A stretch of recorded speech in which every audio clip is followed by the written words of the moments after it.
বর্তমানে সামাজিক যোগাযোগ মাধ্যমে দুটি বিষয় খুব রিমার্কেবল হয়ে দেখা দিয়েছে। জাইমা রহমানের এই যে ভারতের বেগম খালেদা জিয়ার শোক অনুষ্ঠানে ভারতের পররাষ্ট্রমন্ত্রী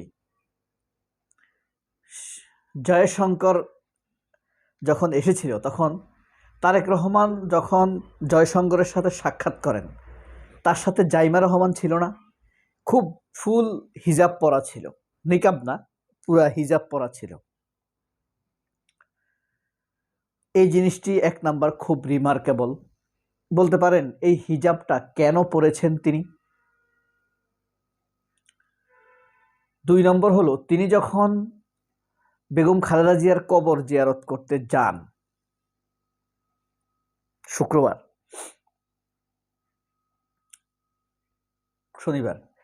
বৃহস্পতিবার, মানে বেগম খালেদা জিয়ার দাফনের পরের দিন, তখনও হিজাব পরা ছিল। এই জিনিসটিও খুব সামাজিক যোগাযোগ মাধ্যমে খুব প্রশংসিত হয়েছিল, প্রশংসা করার মতোই বিষয়।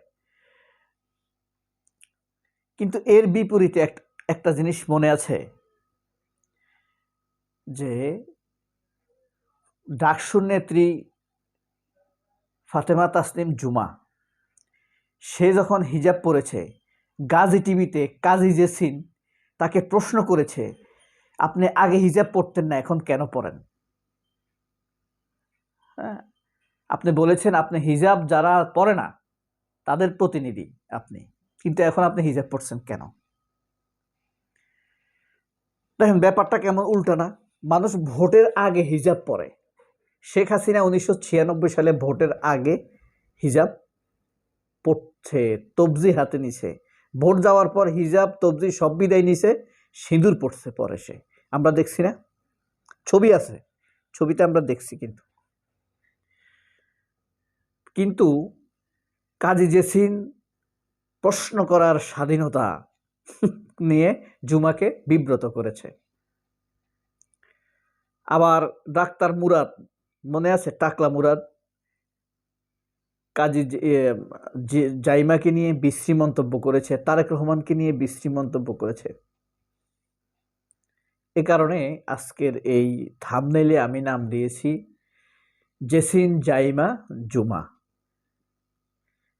জেসিন সবার চেয়ে বয়স্ক, এ কারণে জেসিনের নাম দিয়েছি। এরপরে এর একটু কম হইল জাইমা রহমান, তার নাম দিয়েছি। একদম ছোট হইল জুমা, জুমার বয়স তো 22-23, ঠিক আছে। আর ধরেন জাইমা রহমানের আনুমানিক 28 থেকে 30 এরকম হতে পারে।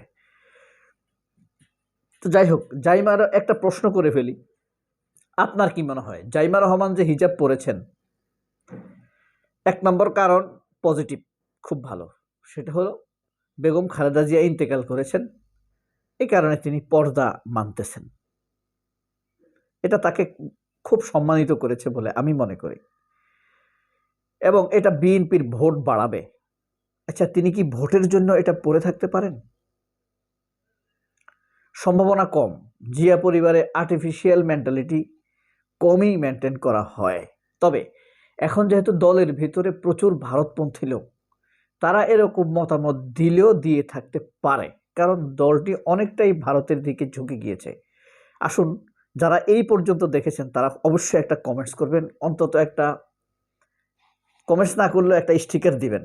এখন আমি আপনাদেরকে একটা সেই জেসিনের কয়েক সেকেন্ডের বক্তব্যটি শোনাবো, তারপরে মুরাদের একটু কথা শোনাবো। এই হলো সেই টকশোটি, এখানে জুমাকে প্রশ্ন করা হয়। কিন্তু আপনি যখন এই কথাটি বলেন তখন আপনি কিন্তু মাথা ঢাকতেন না। এই নির্বাচনের পরে জোটে এসে আপনি এই চেঞ্জটা, পরিবর্তনটা কি করে হলো, কেন হলো? চেঞ্জ, এই যে উত্তর তো জুমা একটা দিয়েছেন, কিন্তু যে প্রশ্নটা করেছে, এই প্রশ্ন নারীদেরকে ট্রমাটাইজ করে কিনা, স্বাধীনতায় হস্তক্ষেপ করে কিনা, এটা কিন্তু একটা বিষয়। নারীকে তার শক্তিশালী অবস্থান তৈরি করার ক্ষেত্রে বাধা তৈরি করে কিনা, মেন্টালি ডিপ্রেস করে দেয় কিনা, নিরুৎসাহিত করে কিনা, কাজী জেসিনের এই প্রশ্নের মাধ্যমে সেই প্রশ্ন জেগেছে। তিনি কি হিজাবের ক্ষেত্রে অথবা হিজাবিদেরকে নেতৃত্বে আসার ক্ষেত্রে নিরুৎসাহিত করছেন কিনা, বাধা প্রদান করছেন কিনা তার প্রশ্ন করার স্বাধীনতার মাধ্যমে। কারণ ডাক্তার মুরাদেরা যখন প্রশ্ন করে সেটা নিয়ে কাজী জেসিনেরা কোনো কথা বলে না, আতাত করে ফেলে। এটাই শ্যাডো ভারতীয় কর্তৃত্ববাদী ভারতীয়কে আশ্রয় প্রশ্রয় দিয়ে সন্ত্রাসী খুনিদেরকে আবারও উজ্জীবিত করে তোলার একটি পথ তৈরি করছেন কাজী জেসিনেরা। দেখুন, একটু দেখাই মুরাদের কথাটা। এ হলো ডাক্তার মুরাদ। এখানে তিনি খালেদা জিয়া তারেক রহমানকে নিয়ে বাজে মন্তব্য করেছেন। দেখেন, বেগম জিয়ার মতো নেত্রী জিয়া চলবে না, ঠিক না বে ঠিক? ঠিক। এই তারেক রহমান কুলাঙ্গার, বাস্টার্ড। আমি রাজনীতি করি। বিষয় হলো এখানে মুরাদের আনাটা ব্যাপার না, কিন্তু ব্যাপার হলো, আরো আশ্চর্য ব্যাপার হলো কি জানেন? এই মুরাদ কার আশ্রয়ে আছেন জানেন? মুরাদ আছে বিএনপির জামালপুরের জেলা সভাপতির আশ্রয়ে। মুরাদের সকল সম্পদ সেই দেখাশোনা করছে। মুরাদকে যে দেশ থেকে যেতে সহযোগিতা করেছে জামালপুর জেলা বিএনপির সভাপতি। মুরাদের স্ত্রী 21 দিন জামালপুর জেলা বিএনপির সভাপতির ভাষায় ছিল ঢাকায়। এই হলো বিএনপি নেতাদের জিয়া পরিবারের প্রতি দায়বদ্ধতা। এখন কথা হলো কাজী জেসিনের কথায় ফিরে আসি। এই যে কাজী জেসিন প্রশ্ন করলো, আপনি তো আগে পড়তেন না।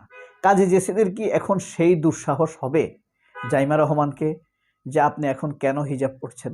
আপনি তো আগে পড়তেন না। আপনি লন্ডনে পড়তেন কিনা, এখন কি নির্বাচনের আগে ভোটের জন্য পড়ছেন কিনা, শেখ হাসিনা 96 সালে যেমন পড়েছিল, এরকম প্রশ্ন করার কি তার সাহস হবে? হবে না। জিয়া পরিবার, আমি হাসিনা পরিবারকে দিয়েই এখানে দেখাতাম, কিন্তু জিয়া পরিবারকে নিয়ে দেখাইছি।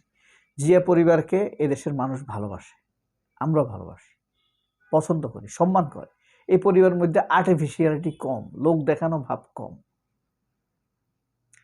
এখন কথা হলো, এই যে সে যে জুমাকে ইরিটেটিং করার চেষ্টা করেছে, বিব্রত করার চেষ্টা করেছে, যদিও জুমা কিন্তু খুব স্মার্ট মেয়ে। 22-23 বছরের মেয়েরা এত স্মার্ট হতে পারে, নেতৃত্ব গুণাবলী থাকতে পারে এই লেভেলের, এটা খুবই বিস্ময়কর। তো জুমাকে না হয় প্রশ্নটা করেছে। এরপরে দেখেন, ওসমান হাদি মারা যাওয়ার পর, শহীদ হবার পরে জুমাকে নিয়ে যে বাজে মন্তব্য করেছে, কাজী জেসিন কি সেইটা নিয়ে প্রতিবাদ করেছে? করে নাই। কাজী জেসিনরা নিজেদের ডাইনিং টেবিলের আড্ডাকে টকশো হিসাবে চালিয়ে দেয়, নিজেদের মতাদর্শকে মানুষের ঘাড়ে চাপিয়ে দেয়। ফারজানা রূপারা পালাইছে, নিকুলেরা মাঝে মাঝে পালায়, আবার উঁকি দেয়, কিন্তু কাজী জেসিনেরা আবার সেই ফ্যাসিবাদ তৈরির পথে এগুচ্ছে। আমরা কাজী জেসিনদের এই ধরনের কাজের সমালোচনা করার কি অধিকার রাখি? কাজী জেসিনরা তো বলে প্রশ্ন করা আমার অধিকার। জয় মামুন একবার প্রশ্ন করছিল নির্বাচন কমিশনকে, আপনার স্ত্রী কি আপনার কর্মকাণ্ডে বিব্রত কিনা? এখন আমি কাজী জেসিনকে বলতে চাই, তোমার স্বামী কি তোমার অথর্ব সাংবাদিকতায়, পার্সিয়াল জার্নালিজমে বিরক্ত কিনা? তোমার যে বয়স বেড়েছে, সে কি আরেক মেয়ের সাথে প্রেম করতে যায় কিনা? এটা কি প্রশ্ন করা যায়? প্রশ্ন তো ভদ্র হইতে হবে, তাই না? আপনার প্রশ্ন মানুষের উপকারে আসতে হবে, বিরক্ত করা যাবে না। কাজী জেসিনরা বিরক্ত করতেছে। সবাই ভালো থাকবেন। আল্লাহ হাফেজ। আসসালামু আলাইকুম।